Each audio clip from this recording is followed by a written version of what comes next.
Kita punya latar belakang sejarah. Kita ini bangsa yang ditempa oleh segala macam kesulitan. Kamu tidak usah sedih, Allah akan memberikan pertolongan kepada orang-orang yang istiqamah. Assalamualaikum warahmatullahi wabarakatuh. Ramadan adalah madrasah, sekolah, tempat di mana kita banyak sekali belajar tentang hidup dan kehidupan, supaya kita lebih siap menghadapi hidup, supaya kita punya wawasan, supaya kita mampu melihat persoalan jauh ke depan, supaya kita tidak terjebak pada keuntungan sesaat tapi merugikan jangka panjang. Pelajaran apa yang diberikannya kepada kita? Pertama, Ramadan mengajarkan kita menjadi orang-orang yang sabar, ulet, dan tahan uji. Ini zaman di mana persaingan tajam, karena orang sekarang hidup di zaman banyak pilihan. Akibat persaingan yang semakin tajam, orang sering kehilangan kesabaran. Kepengen cepat kaya, lalu tidak sabar, makan renten, nipu orang, buka peternakan tuyul,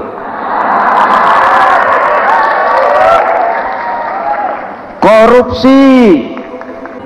Karena kita tahu ekonomi kita sedang sulit, hutang melilit leher. Karena itu puasa mendidik kita sabar. Biar lapar melilit perut, biar haus mencekik tenggorokan. Kalau maghrib belum datang, jangan sentuh makanan, jangan ambil minuman. Sabar. Betul? Ada waktunya. Lalu lintas itu macet karena kendaraan besar tidak mau ngalah, kendaraan kecil tidak tahu diri. Puasa melatih kita sabar, karena sebagai bangsa kita punya latar belakang sejarah. Kita ini bangsa yang ditempa oleh segala macam kesulitan. Kita bangsa yang ditempa oleh kesulitan, bangsa yang tahan bantingan, bukan bangsa yang cengeng. Karena itu mari kita menjadi diri kita. Kita akan gagal kalau kita mau jadi orang lain. Kita akan gagal kalau kita hidup di bawah bayang-bayang orang lain. Jadilah kita diri kita sendiri. Sabar, ulet, dan tahan uji. Inilah kurikulum pertama dari pelaksanaan ibadah puasa. Sehingga dengan dibekali sifat sabar, kita bisa mengendalikan diri. Manusia hebatnya ya. Ayo kita banding-bandingkan malaikat, binatang, manusia. Malaikat tidak diberi nafsu, hanya diberi akal. Kalau malaikat tidak pernah salah, wajar. Jibril nggak pernah korupsi ayat. Ini ada ayat bagus, saya pakai sendiri saja ini. Tidak. Malaikat maut tidak pernah salah adres mencabut nyawa orang yang belum waktunya mati. Tidak pernah. Dan itu wajar. Malaikat makhluk tanpa alternatif. Secara instingtif dia diciptakan untuk taat. Sebaliknya binatang diberi otak tapi tidak diberi akal. Binatang hanya diberi nafsu. Kalau binatang tiap hari salah, wajar. Ayam kalau sudah datang syahwatnya, tidak usah menoleh ini banyak orang apa tidak. Betul. Kuda keliling kota tidak pakai celana, tenang saja. Betul. Dan wajar, namanya juga binatang. Sedangkan manusia diberikan akal dan diberikan nafsu. Tiap hari terjadi perjuangan. Kadang akal menang, kadang nafsu yang menang. Ketika akal menang, kita lebih tinggi dari malaikat. Ketika nafsu yang menang, kita lebih rendah daripada binatang. Hadirin yang saya cintai, itu pelajaran pertama, sabar, ulet, tahan uji. Lalu pelajaran yang kedua, melahirkan sikap istiqamah, punya stabilitas temperatur batin, istilah sekarang. Soal istiqamah ini saya tidak akan menjelaskan pengertiannya, saya mau cerita saja. Mau dengar nggak? Ini tentang istiqamah. Dalam satu pertempuran, Jenderal Salahuddin Al-Ayyubi bersama tentaranya, tentara Islam, pernah mengalami kekalahan. Karena kalah, banyak yang ditahan jadi tawanan orang-orang kafir, beberapa perwira dan banyak ofsir. Tercatatlah ada 3 orang ofsir jadi tawanan raja kafir ini. Satu hari raja kafir musyawarah dengan perdana menterinya. Perdana menteri, saya tuan raja, ini tawanan Islam ini enaknya diapain? Kalau enaknya sih dibunuh saja tuan raja, selesai urusan. Soal bunuh sih gampang perdana menteri. Maksud tuan raja, bujuk saja agar dia meninggalkan Islamnya, ikut ke agama kita, nanti kita kasih hadiah. Begitu? Iya, baiklah, besok saya sidang 3-3-nya. Besoknya ini 3 ofsir disidang di tempat terbuka langsung oleh perdana menteri. Mula-mula dipanggil ofsir pertama. Ofsir pertama, ya perdana menteri, sini. Baik, kamu tahu kamu siapa? Tahu. Siapa kamu? Tawanan. Iya, kalau tawanan bisa diatur kan? Diatur bagaimana? Kamu mau nggak ikut saya bersama tuan raja meninggalkan Islam agamamu, mengkhianati saudara-saudaramu sebangsa, setanah air, sekeyakinan, ikut dengan saya, tinggalkan Islam, nanti kamu akan saya angkat jadi pejabat tinggi, gaji cukup, rumah cukup, kendaraan cukup, istri cukup. Tapi kalau kamu menolak, kamu akan saya bunuh. Tuan Perdana Menteri, ya. Apa Anda menyangka selama ini saya berjuang karena kepengen kedudukan yang tinggi? Nih, Tuan menyangka saya berjuang ini karena kepengen harta yang banyak, jaminan hari depan yang memadai? Tidak, Tuan Perdana Menteri. Saya tinggalkan keluarga, kampung halaman, sanak famili, handai taulan. Saya jihad karena mengharap ridho Allah Subhanahu wa ta'ala. Tapi sekarang kamu tawanan kan? Itu resiko perjuangan. Kamu tidak mau meninggalkan Islam? Tidak. Kamu akan saya bunuh. Silakan. Kamu tidak takut mati? Tidak. Kamu berani? Dari kemarin. Apa dikira baru sekarang saya berani? Tuan Perdana Menteri, saya berharap memang saat-saat seperti ini bisa saya temukan. Ibadah saya sedikit, sholat saya kurang, puasa saya kurang. Barangkali dengan jihad saya bersimbah darah, mati di tangan Tuhan, Allah akan mengampuni dosa-dosa saya dan saya dapat tiket untuk mencapai keridhaannya.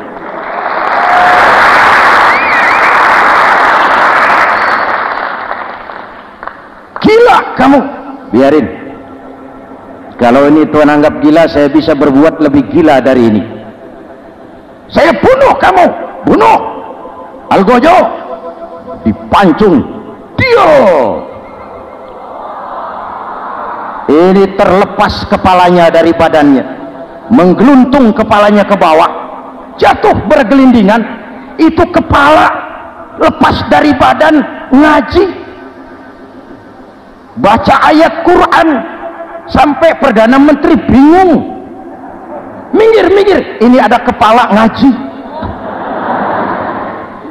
Ayatnya yang dibaca, ya ayyatuhan nafsul mutmainnah irji'i ila rabbiki radiyatan mardiyah. Wahai jiwa yang tenang, kembalilah kepada Allah dengan diridhoi, masuklah ke dalam golongan hamba-hambaku, dan masuklah ke dalam surga. Terpejam rapat, bibirnya tersenyum, dia gugur sebagai syahid karena membela keyakinan. Dia istiqamah, tidak goyah oleh tawaran jabatan dan kedudukan yang tinggi.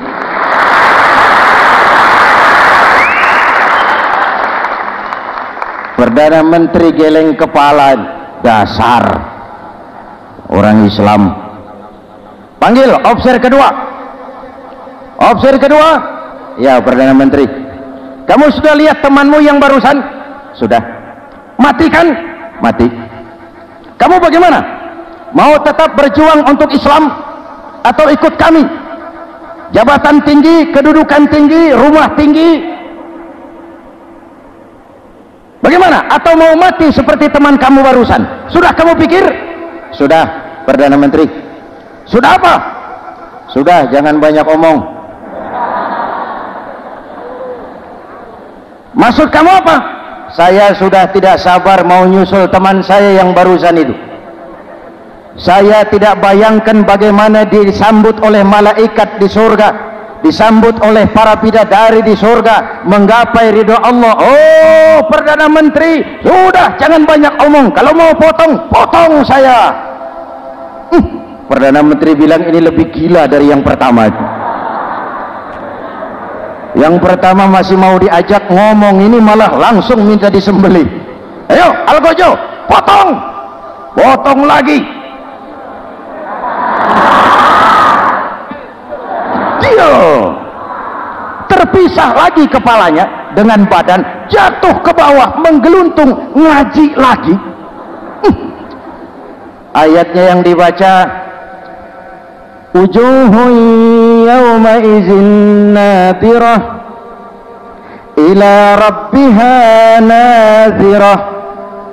Muka mereka hari itu berseri-seri kepada ridho Allah. Mereka memandang, bibirnya senyum, matanya terpejam, dan dia ajal dengan husnul khatimah, mendapat syahid karena teguh punya keyakinan, istiqamah dalam perjuangan, tidak goyang, tidak mencela dan mencele.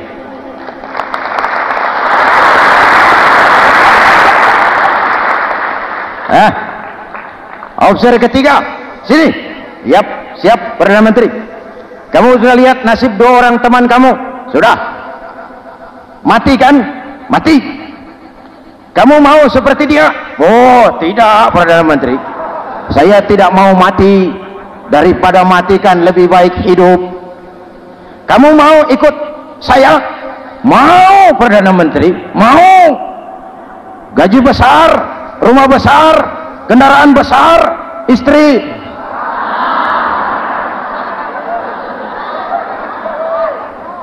Mau Perdana Menteri, saya mau. Daripada tidak jadi apa-apa, kan lebih baik jadi apa-apa. Daripada tidak punya apa-apa, kan lebih baik punya apa-apa.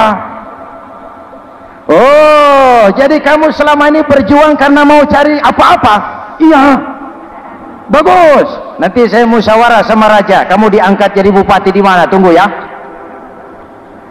Perdana Menteri laporan, Tuan Raja. Ya.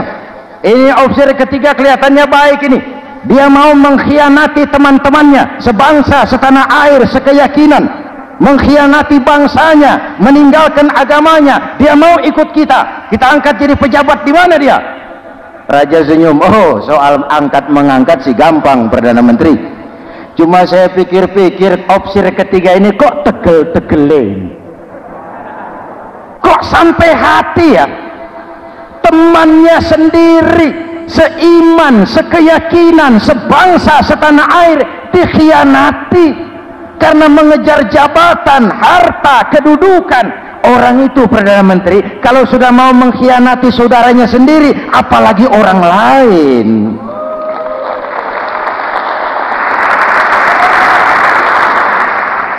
Ini officer ketiga, ini officer bejat.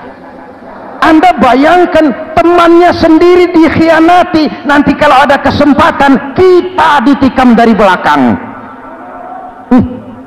Jadi bagaimana Tuan Raja? Malah kalau saya lihat yang dua yang sudah mati itu orang hebat Perdana Menteri.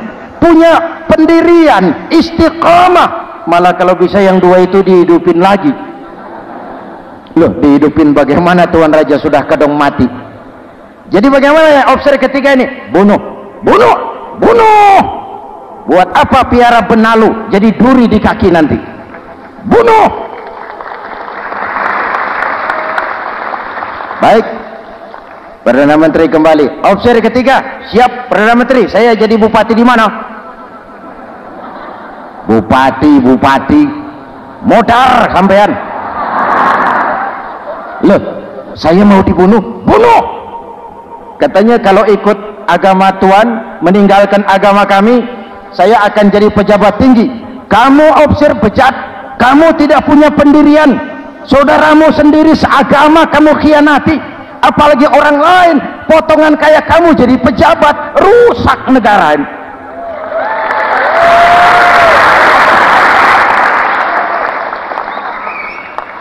Hadirin hadirat yang berbahagia, saya lanjutkan cerita ini, nanti kesimpulan diambil sendiri-sendiri. Jadi saya mau dibunuh Tuan Perdana Menteri. Ya, kamu mau dibunuh. Tidak jadi pejabat. Tidak. Kamu bejat. Bejat kok mau jadi pejabat. Nanti juga kalau kamu jadi pejabat, paling kerjamu memperkaya dirimu sendiri, paling banter keluargamu dan golonganmu. Rakyat tetap saja tidak terurus.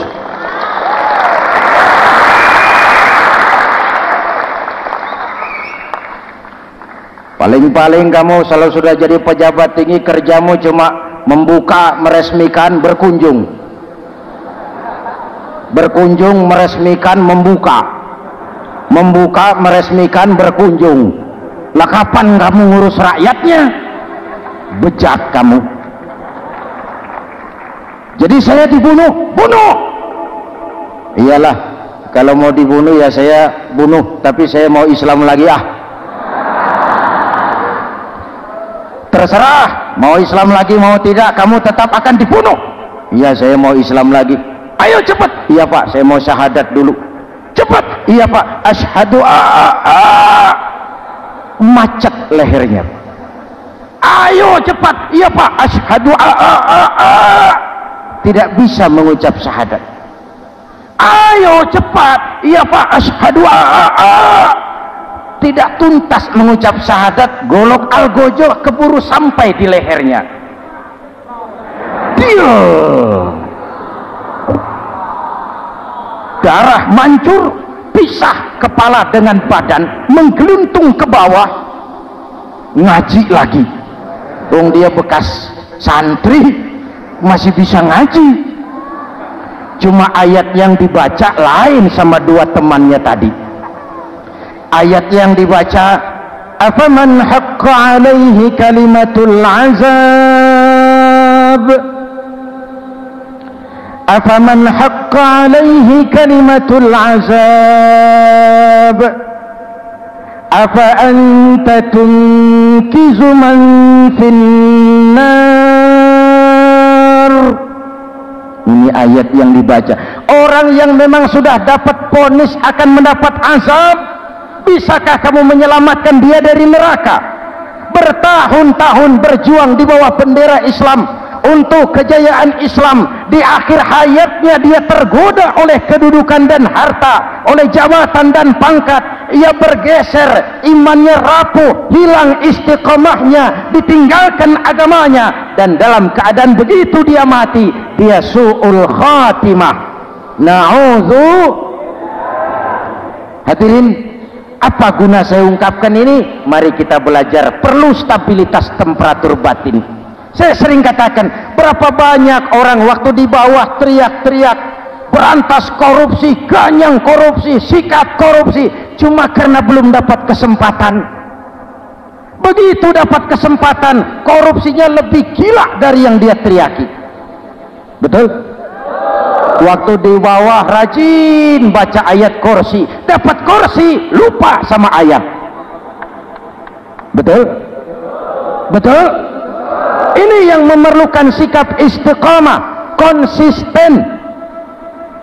Hanya dengan semangat seperti ini maka kita tidak akan goyah oleh tantangan yang bagaimanapun beratnya. Hadirin yang saya muliakan, Allah berjanji orang-orang yang beriman kemudian beristiqamah, tatanazzalu alaihimul malaikatu alla takhafu wa la tahzanu, akan turun kepada mereka malaikat seraya berkata, kamu tidak usah takut, kamu tidak usah sedih, Allah akan memberikan pertolongan kepada orang-orang yang istiqamah. Ayo kita tetap istiqamah melaksanakan ibadah hanya kepada Allah Subhanahu wa ta'ala.